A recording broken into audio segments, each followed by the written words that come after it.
And talking of democracy, Nepal is going through a period of political turmoil. The ruling party has split into two factions. The president has signed off on fresh elections in April next year. This is a stern test for Nepal's democracy. But instead of letting Nepal figure out its own path, some countries that do not understand democracy at all are intent on creating trouble. China has dispatched a 4-member team to Kathmandu. These 4 people have one goal: to keep the Nepal Communist Party intact and in power. This report tells you why Beijing is wading into Nepal's power struggle. Cold War buffs will tell you that red states stick close together. Communist regimes have always been in the business of propping up their brethren elsewhere, often at the expense of democracy.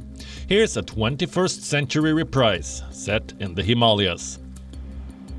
There's a power struggle underway in Nepal. The Communist Party has split down the middle.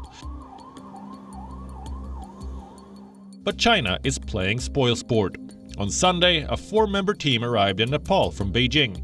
Their mission: to keep the Nepal Communist Party intact. Leading the delegation is this man, Gu Yeju, Vice Minister of the CCP's International Department. For Gu, Nepal is familiar territory. Back in 2018, he led a similar team to Kathmandu.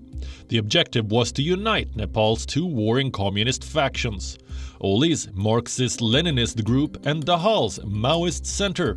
That trip was a successful one.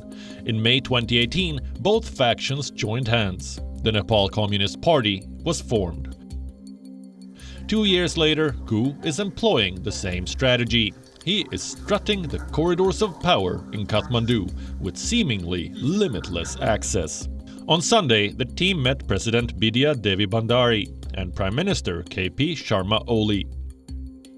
The PM's team called it a courtesy call, but it was actually a bargain. One that Upadhyay rejected. The Chinese delegation wanted Upadhyay to reverse his decision to dissolve the parliament. In return, Beijing would keep the rival faction at bay. Upadhyay remains prime minister and the party remains intact. Unfortunately for the Chinese, Upadhyay reportedly declined. On Monday, Gu and his team met the rival faction. They pressed Pushpa Kamal Dahal to reunite the 2 sides. China is wary of the upcoming elections.